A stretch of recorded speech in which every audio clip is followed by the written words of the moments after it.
So we have to start from slide number 18, that is classification of fuel. And Yes, sir. Just 1 minute I will wait and then I will start. Let it become 10:05.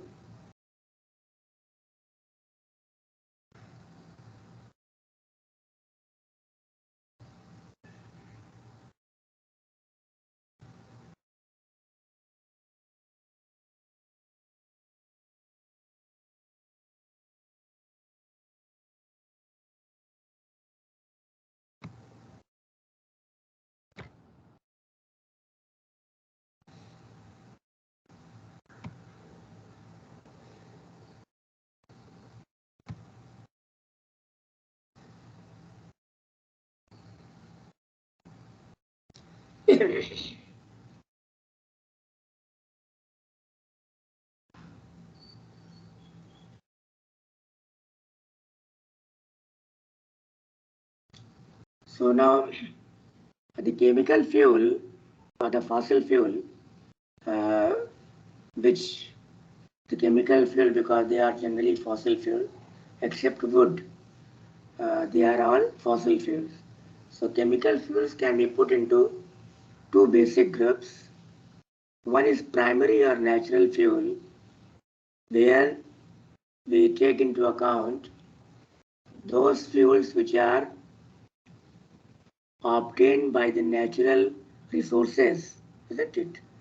Mainly by mining or exploration of oil, isn't it? These are primary or natural fuel. And the example of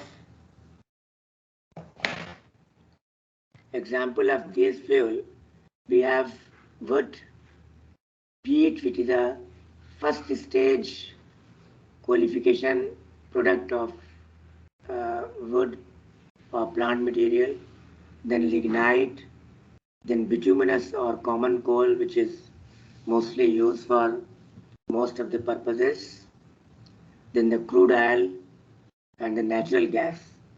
So these are the examples of primary fuel. So you can take them as such and you can utilize it directly as a fuel, isn't it? So that is why it is known as primary or natural fuel. But the difficulty with these fuel is that they have poor combustion characteristics. Means that they are not very good as a fuel because there the temperature which can be obtained or heat which cannot be obtained from this is rather it is difficult. At the same time, the product of combustion which you get out of this is obnoxious gases such as oxides of nitrogen and sulfur, isn't it? Then particulate matter, etc. So these are certain rather bad characteristics, and that is why we call it the primary or natural fuel have poor combustion characteristics. For example, if you take coal, the bituminous type of coal, it is a hard material like a rock, isn't it? So its ignition and then is difficult, and the required high temperature may not be produced very easily, isn't it? It will take some time to burn, and then the required temperature can be obtained. Similarly, you have crude oil, isn't it? Crude oil is the one which you obtain from by uh, by by by oil exploration, and then you refine it, because whenever you obtain crude oil from the oil well, it will contain sand particle because it is a rock oil. Basically, they are put into rock, so it will be having soil particle, rock particle, isn't it? And at the same time, they are mixed with saltish water, and they are in the form of emulsion.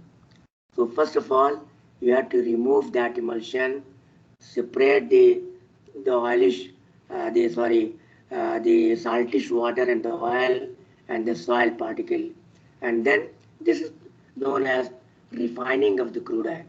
So it is, if you take the refined crude oil even and you want to use it directly into gasoline engine or diesel engine, because the crude oil has various components, that is not only oxides of compounds of nitrogen and sulfur, they have a range of molecular weights of hydrocarbon, starting from C1 to C4, which is in the form of gas, then from C5 onward, isn't it, up to 22 or 23 carbon atom, isn't it? They are known as middle range hydrocarbon. They may have the branch chain, straight chain hydrocarbon. They maybe have polycyclic structures. They may have maybe aromatic, or they may be aliphatic, isn't it? Or alicyclic, you can say, alicyclic hydrocarbon. So various range of hydrocarbons are there. So if you put it into your motorbike or in a gasoline engine or a diesel engine, isn't it? The quality of combustion will be very poor, because the efficiency of that fuel, the crude oil, into directly as a gasoline engine or a diesel engine is very poor. You see, in the earlier days, crude oil was used as the fuel in most of the engine. Those were crude oil engines, isn't it? And the efficiency was poor, the conversion efficiency was also poor, isn't it? But that is why we call it poor. The fuel, the primary or natural fuel, they have poor combustion characteristics, because the required conversion or the efficiency of those fuel is poor. Efficiency of those fuels are pure. Then what you can do? You can modify these naturally occurring fuel.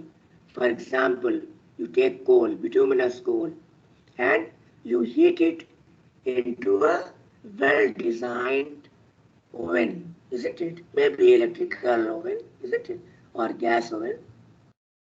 In absence of air, or only very limited supply of air, isn't it? Generally in the absence of air. If you heat it, what will happen? The bituminous type of coal, which is having hard surfaces, isn't it? Very shining surfaces were there, isn't it? And hard material, it will be converted into a porous, lustrous mass, which is known as coke.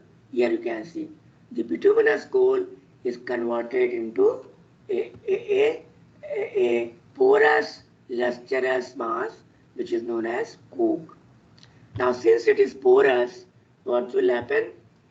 How this porous structure is formed, we'll discuss later on while discussing the carbonization of coal. But coke, which is found, it has porous structure. More porous structure means better surface area. When the surface area is more. మరి next class గురించి చెప్తాను. ఒకవేళ నాకు కుదిరితే okay, కుదరకపోతే అది net నేను ఇస్తాను. కావాలంటే ఆ నెట్ నీకు మధ్యలో పూలు వచ్చిన ఎడం చేయి, మీరు ఆగిపోతుంది పూర్తిగా. సరే, పూలు వచ్చి అన్నీ కట్టి నెట్ తీసుకోకుండా తీసుకో. ఒకవేళ నెట్ ఆగిపోతే మళ్ళీ సౌండ్ తీసుకొని చెప్తాను. నెట్ ఆగినా ఏం ఆగినా వెంటనే కనిపించేది, అటెండెన్స్ కోసం. సరే. నెక్స్ట్ క్లాస్ మ్యాథ్స్ సేమ్ అలాగే మ్యాథ్స్ లెక్చర్ ఉంటది. ఒకవేళ నేను ఫోన్ చేస్తాను, ఫోన్ కి అందకపోతే మ్యాథ్స్ లెక్చర్ దాంట్లో సేమ్ ఇలాగే జాయిన్ అయిపోతే సేమ్ 11 to 12 అక్కడ ఎవ్రీ ఫ్రైడే అని ఉంటుంది. ఇది 11 to 12 అని ఉంటుంది. సేమ్ ఇలాగే దాని మీద కొట్టి జాయిన్ అవ్వమని కొడితే వచ్చేది. అదేనా? ఓకే, సరే అయితే ఉంటాను.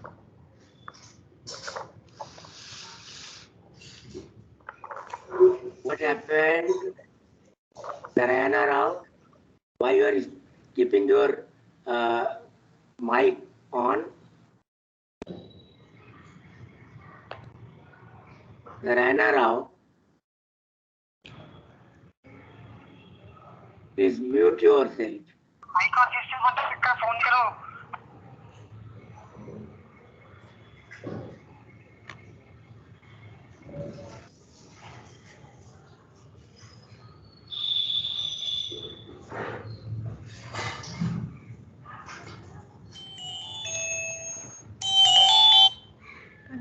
Narayana Rao, please mute yourself.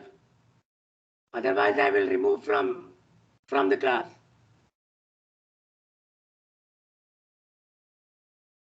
Who was talking?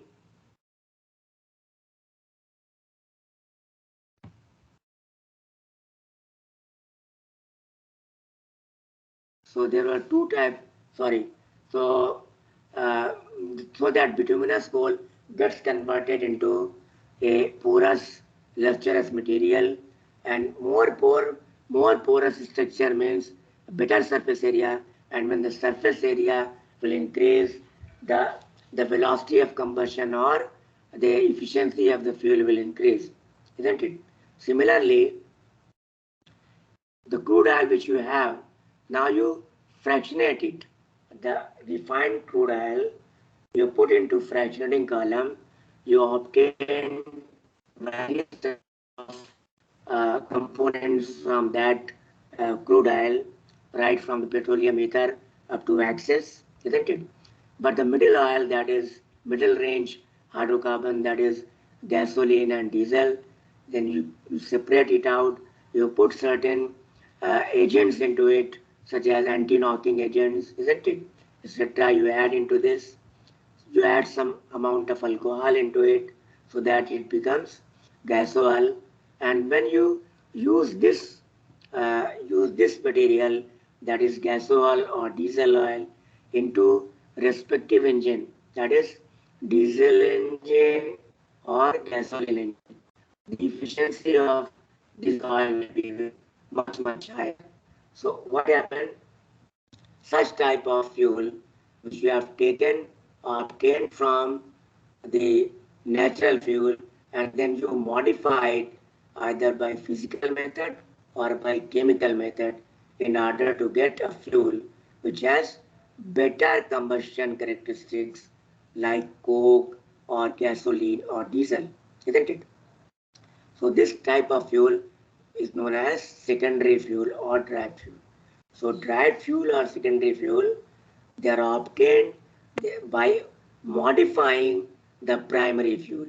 For example, in case of coal, you modify it in an oven to get a better material which is known as coke, or you can get charcoal, isn't it? Similarly, crude oil, you refine it and then you fractionate it and then you add certain additives into it, and so that you get a gasoline or diesel which are better, which are having better combustion characteristics in their respective engine, their respective type of engine, and therefore they are known as secondary fuel.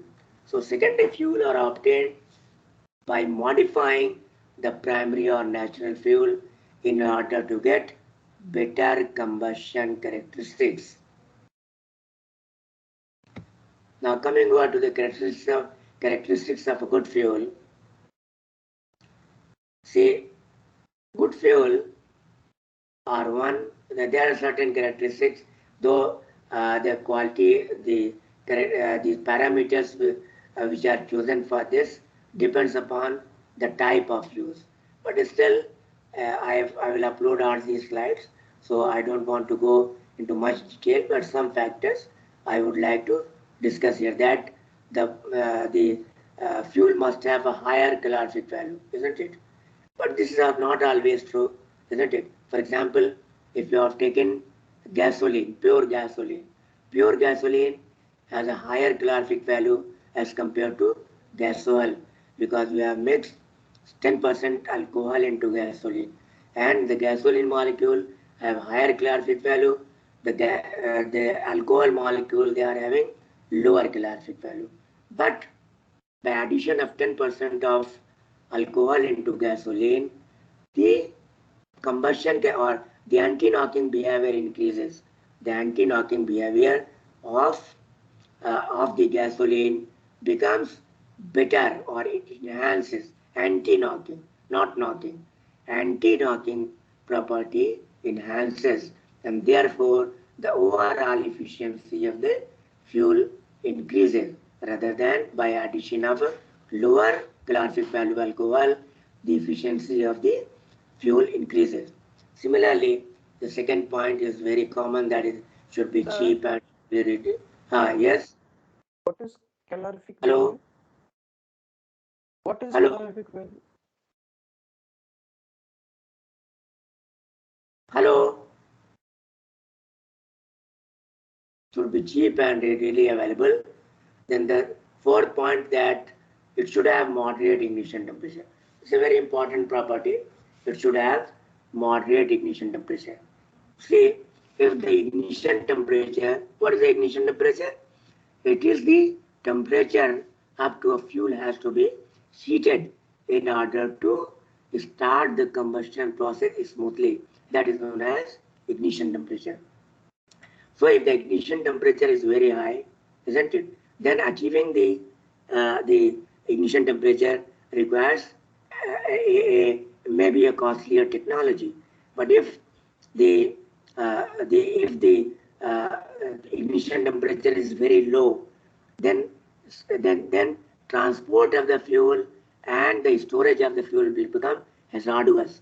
So therefore, that is the moderate ignition temperature, which can be easily, which can be achieved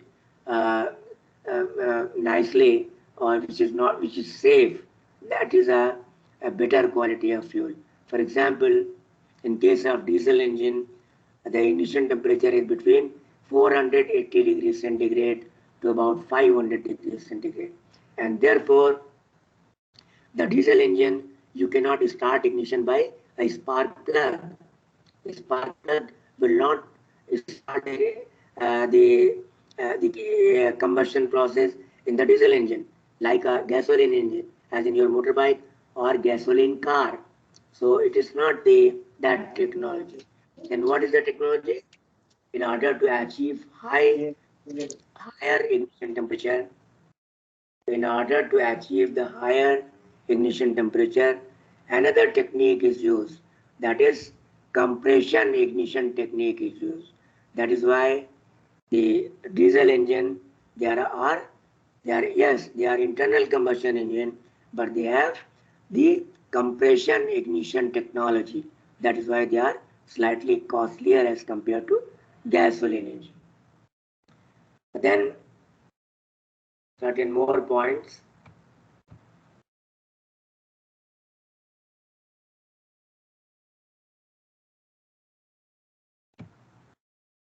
The velocity of combustion should be moderate. This is also good, a very important property. Neither it is so high that it may lead to some accident, or it should not be very low so that the required heat cannot be obtained from this, isn't it? And should be easily controllable,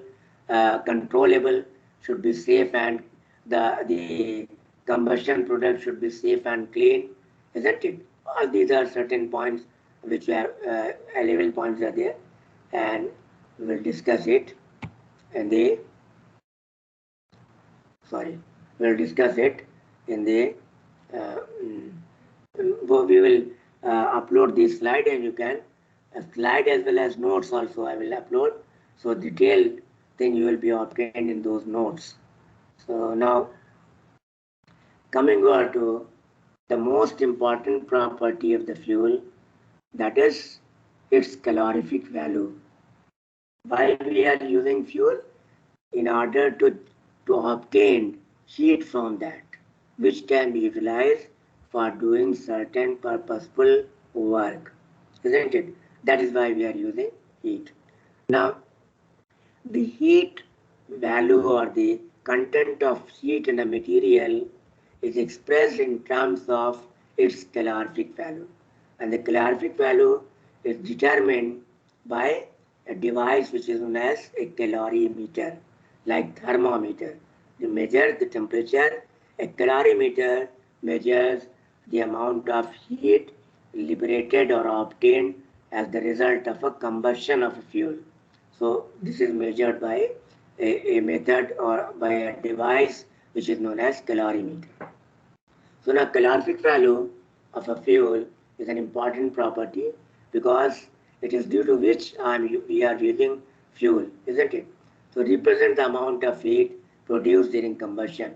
people use calorific value to determine how efficient and effective the fuels are, isn't it? Looking for fuel with high calorific values to use in energy generation. So this is how the calorific value is important, and the calorific value can be defined as, now you can listen this carefully.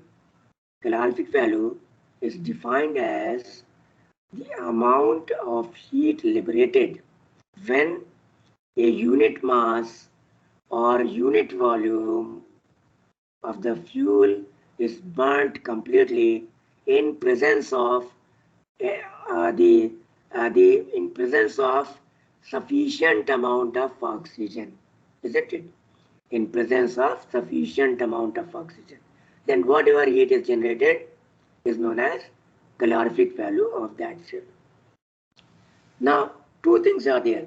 First, that it should be burned in a sufficient atmosphere of air or oxygen.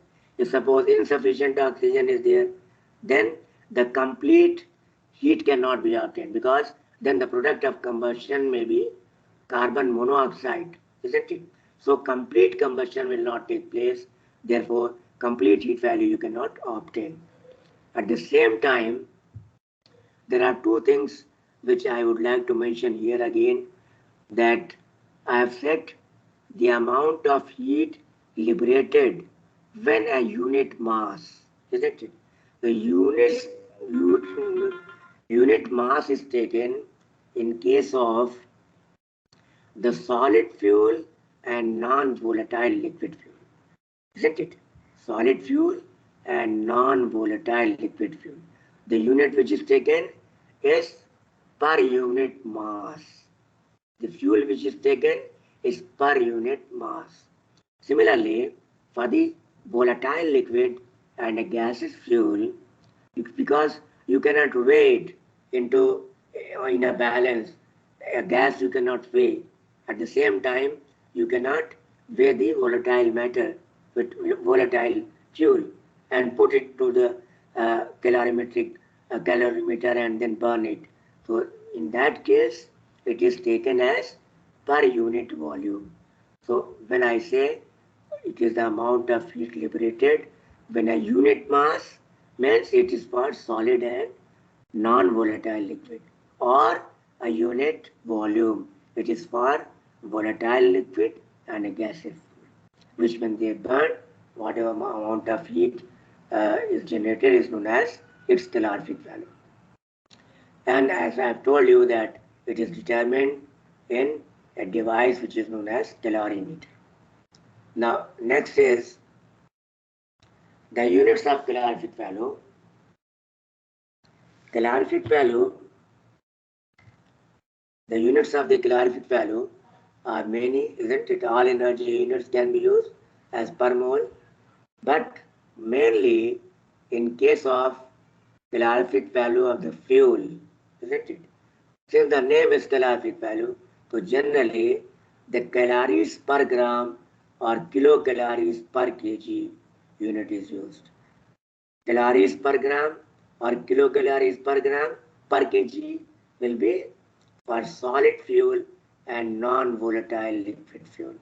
Similarly, for volatile liquid and a gaseous fuel, the unit will be calories per centimeter cube or kilocalories per meter cube. So mostly, as far as the heat value of fuels are concerned, it is, since it is given, it is termed in terms of calorific value. So mostly all over the globe, the calories per gram or kilocalories per kg is generally used, or calories per centimeter cube or kilocalories per meter cube unit is used. Now, as I have told you that you determine the calorific value in a device which is known as calorimeter, isn't it? Now, before going to this slide, let us take the attendance first. That is, I should upload the attendance and then download the attendance. and then we will keep on continuing.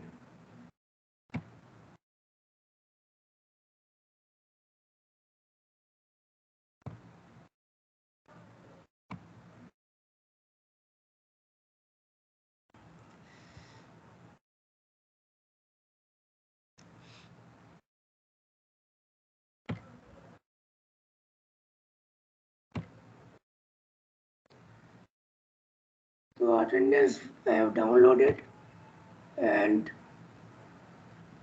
therefore again I would like to continue with the slides. So now as I've told you that we have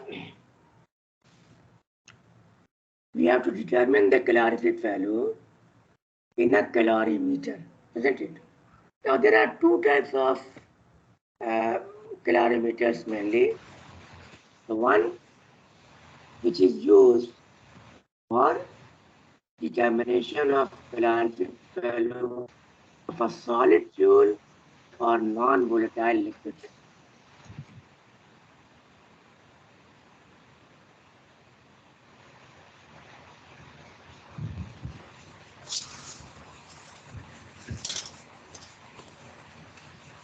motorcycle चला रहे हो क्या? कहाँ हो?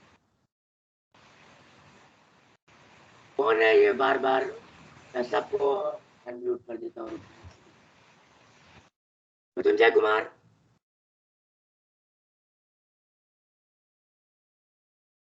अगर आप किसी ने ऑन किया हुआ है तो मैं निकाल दूंगा, बाहर कर दूंगा. वो Jain, Jeevesh Nandan, mute yourself. Yes, sir. Yes, sir. क्यों म्यूट नहीं कर रहे हो? Mrityunjay Kumar, mute yourself. Yes, sir. सबको म्यूट कर देता हूं.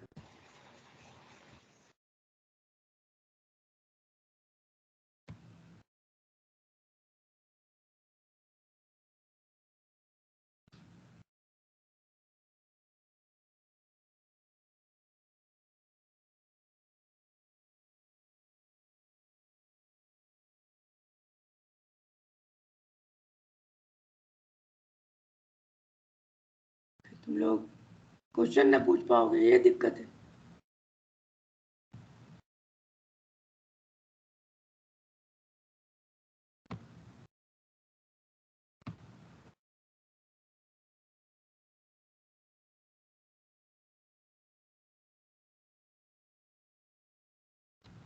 मैं देखता रहूंगा कौन अपने आप को अनम्यूट नहीं कर रहा.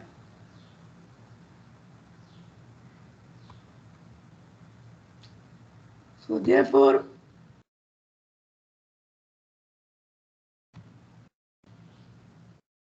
disturbance हो जाता है ना बीच में से मैं.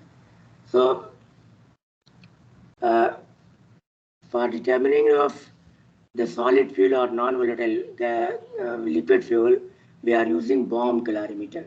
We will discuss in detail both the bomb calorimeter and the other one is Boyce gas calorimeter.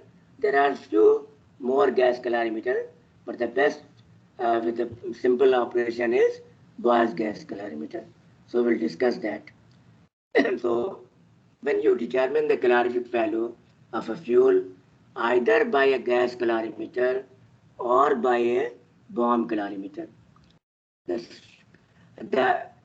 process of determination is such, the accurate process of accurate determination is such that you will take fuel, a known amount of the fuel, you ignite it, so the heat evolved is there, and that heat will be absorbed by the surrounding water, a known amount of surrounding water, isn't it?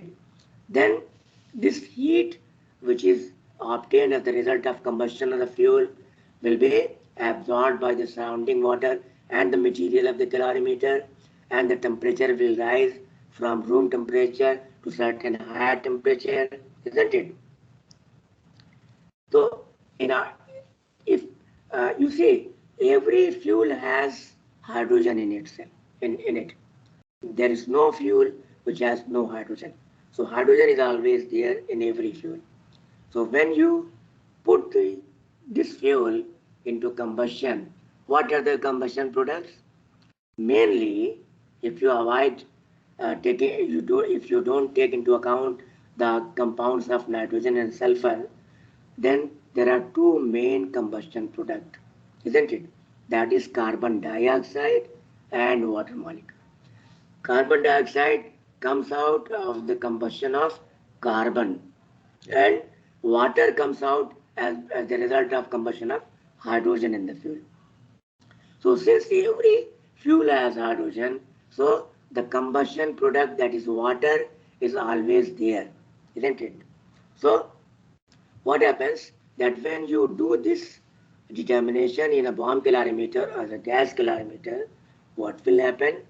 That the product of combustion, that is water, product of combustion of hydrogen is water, will be there, and this water, because inside the calorimeter the temperature is high, therefore it will be in the form of water vapor. This will be in the form of water vapor, because this water is coming out of the combustion process, therefore the temperature will be there, and it will be in the form of water vapor, isn't it? Now, you cannot allow this water vapor to escape, or the hot air, hot gases or hot air to escape, hot oxygen to escape. Because if you allow it to escape from the system, the accurate measurement of temperature is not possible, isn't it? Then what you do? You allow the combustion product to cool down to room temperature. In order to have the maximum rise in temperature, what you do? In order to have or to measure the maximum rise in temperature, you allow it till it starts cooling down, and finally it cools down to room temperature. Then when it cools down to room temperature, what will happen? Water vapor will be converted into liquid water. That is, a phase transition of water will take place from gaseous water to liquid water. But when this phase transition will take place, you know that latent heat of condensation of steam will also be released. Latent heat will be released because the condensed steam will be condensed. The high thermal phase, that is gas phase, will cool down to liquid phase. So therefore, this phase change, the latent heat of steam condensation will be released in the process. And the latent heat of steam condensation is not the part of combustion reaction. It is not the part of combustion process, and it will be added into the calorific value, which is not the part of this latent heat of condensation of steam, is not the part of combustion reaction. But it will be added into the calorific value because it is released during the phase transition, and therefore it will be added into the calorific, so determined calorific value. But in case of real system, where suppose you are putting this fuel into your motorbike, isn't it? Then there is no way by which this water vapor will be condensed, and that latent heat can be utilized for your running your motorbike. No, it is not there. It will not be there. And therefore, in the real system, in the real utilization, this latent heat of condensation of steam, which is really not the part of combustion process, will not be available for doing purposeful work. So therefore, there are now two types of calorific value. The one which you obtain from a calorimeter, isn't it, by which you determine from a calorimeter, in which latent heat of condensation of steam is also added, and therefore it will always be higher as compared to other one, because other one the latent heat is not available for doing purposeful work. Therefore the heat the calorific value which is determined from a calorimeter is known as higher calorific value or gross calorific value, isn't it? It is known as higher calorific value or gross calorific value, isn't it? And the one which is actually available for doing your work is not the higher calorific value, because this in the real system, the heat, latent heat cannot be used for work, because it will be, the water vapor will be out along with other hot gases. So therefore, the lower calorific value is the one which you can really utilize for doing your work in the real system. So the two types of calorific value, one is known as higher calorific value or gross calorific value. Both are same. That's it. Higher calorific value or gross calorific value. Both are same. Similarly, the real value which is obtained for doing purposeful work is lower calorific value, where the latent heat of condensation of steam has not been included, isn't it? Has not been included. It is known as lower calorific value or net calorific value. So therefore, there are two types of calorific value: the net calorific value or lower calorific value, or a gross calorific value or higher calorific value. But the quantity which is important for us is not GCV, it is LCV.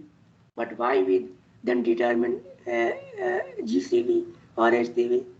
Because LCV or NCV cannot be determined directly by any directly and accurately by any process. Therefore, what we do, we determine the gross calorific value or higher calorific value, then we subtract from this the latent heat obtained by the combustion, by the condensation of steam, and therefore in this way we will get the lower calorific value or net calorific value. Because we will come to it later on, that is in the next slide. This same thing I have told you, isn't it? All product of combustion are back to original pre-combustion temperature, that is 25 degrees centigrade, so that all combustion product, but you see carbon dioxide at 25 degrees centigrade will not liquefy. Oxides of nitrogen and sulfur, they will not liquefy. So therefore, only thing which changes phase is water vapor. That is, water vapor gets condensed into liquid water. That's why only latent heat is taken, of steam is taken, isn't it?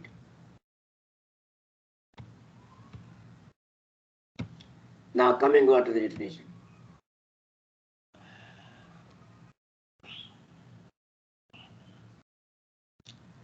Coming over to the definition of this. You see, as higher calorific value HCV, it is also known as GCV. Both are same, HCV and GCV.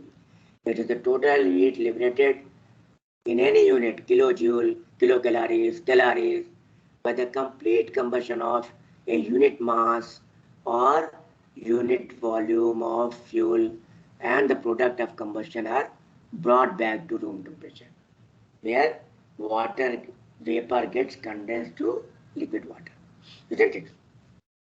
So that condition, when whatever heat you evolve or you get, it is known as HCV, higher calorific value.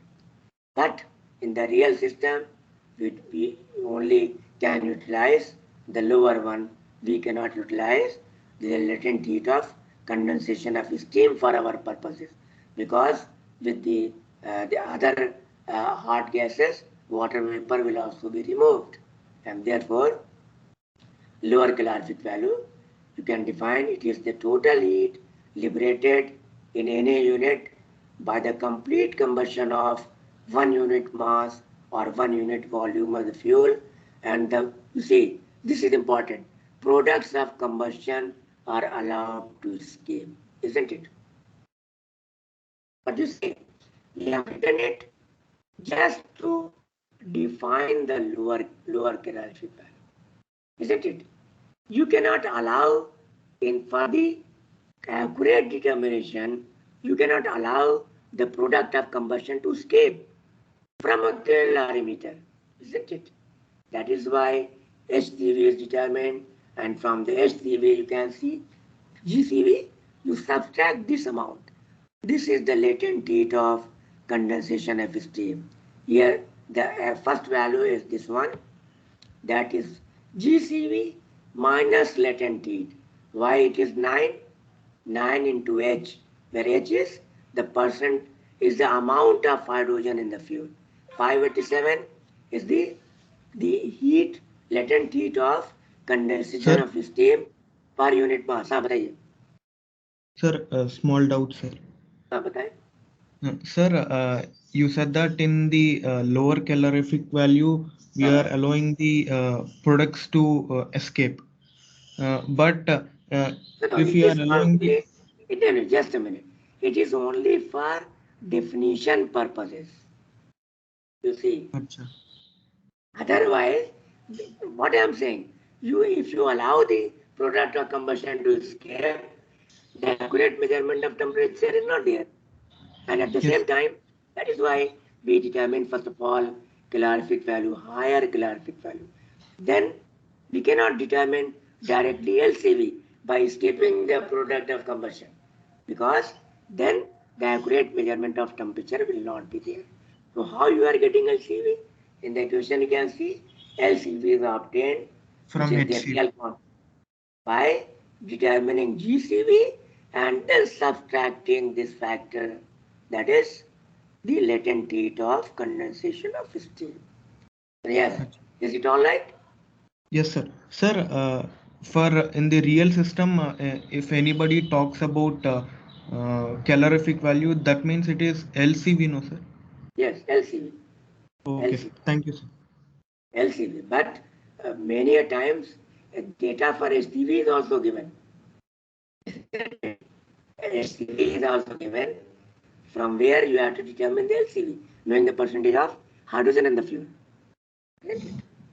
Okay, sir. So Thank for you, this, only 9 into H. Here this H is the amount of hydrogen in the fuel, into 587 is the calories or kilocalories, depending upon what weight you are taking, isn't it? In terms of gram or kg of per unit mass of this, isn't it? This is the latent heat of condensation of steam per unit mass, isn't it? But since amount of hydrogen in fuel is not given, generally it is given in terms of percentage of hydrogen in the fuel, percentage of carbon in the fuel, percentage of sulfur and nitrogen in the fuel.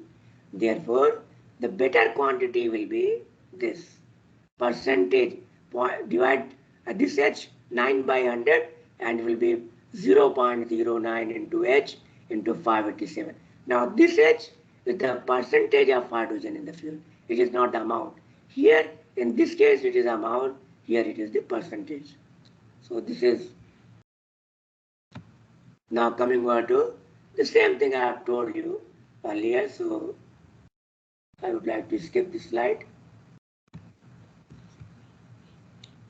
Now there is one more thing, that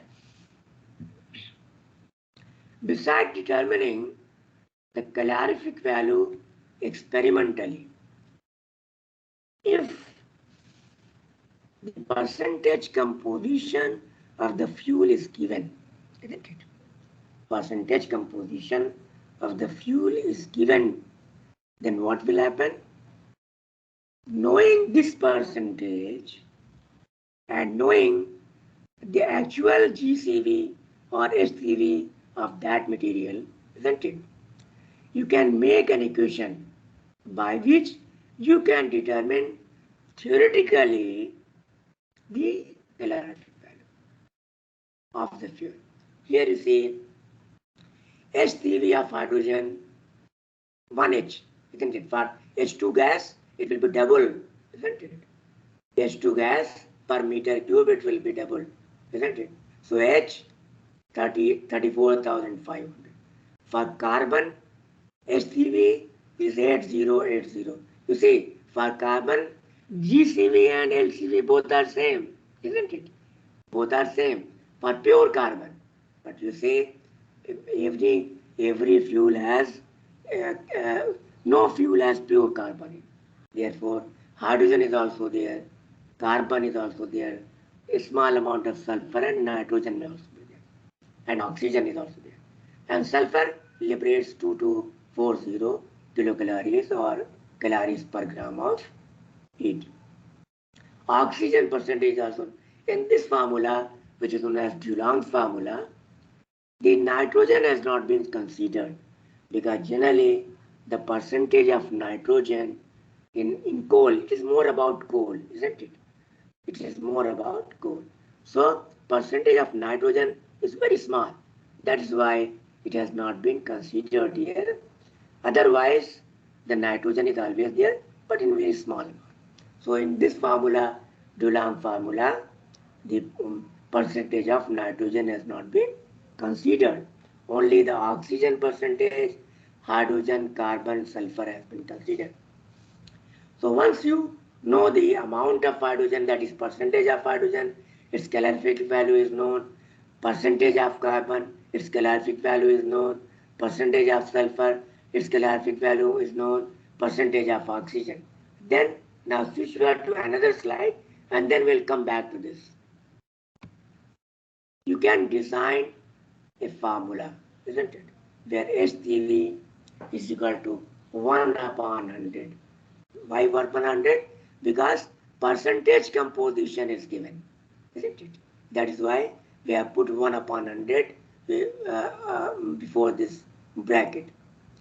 Into 8080 into C plus 34,500 into H. Now, just you, H is total hydrogen. There are two types of hydrogen. We'll come back again to the previous slide and we'll discuss. So here, this is H minus O by 8. We'll discuss this later on, isn't it? Then plus 2240S. So this will be HCV. From this HCV, you can always determine LCV by the same equation which we have discussed earlier. Now, here there is a confusion about H minus O by 8. You see, in the fuel, especially in the solid fuel, there are two types of hydrogen. One is combustible hydrogen, another is fixed hydrogen. So fixed hydrogen is nothing but moisture present in the coal. Fixed hydrogen is nothing but moisture present in the coal, isn't it? So moisture will not burn because this H2O is highly stable. It is not going to burn, isn't it? It will not undergo combustion reaction. Splitting is something else. Water splitting is something else, isn't it? So it will not burn. So there are two types of hydrogen. One, the hydrogen which is combustible hydrogen, isn't it? Which is in the form of carbon-hydrogen bond, maybe trapped H2 gas, so hydrogen-hydrogen bond, maybe hydrogen-sulfur bond, maybe hydrogen and nitrogen bond, isn't it? So that will be in the form of combustible hydrogen, isn't it? But there is also fixed hydrogen that is in the form of moisture. So moisture will not burn, only the combustible hydrogen or hydrogen available for combustion will burn, will take part in combustion reaction. So total hydrogen will not burn. Total hydrogen is combustible hydrogen plus fixed hydrogen, So therefore, you have to obtain the amount of combustible hydrogen, and that will be considered in this formula, Dulong formula. That is this formula. This is combustible hydrogen. So how to get combustible hydrogen? You can get the combustible hydrogen by subtracting from total hydrogen in the fuel the amount of moisture present or fixed hydrogen. You know that what is the composition of moisture? That one part of hydrogen will combine with 8 part of by mass of oxygen, isn't it? Every hydrogen, because 2 hydrogen will react with 16 part. One part will react with 8 part. That is why in this equation you'll find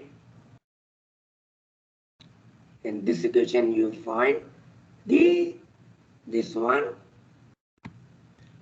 H is total H minus, it is not 0. 0 by 8 has no value.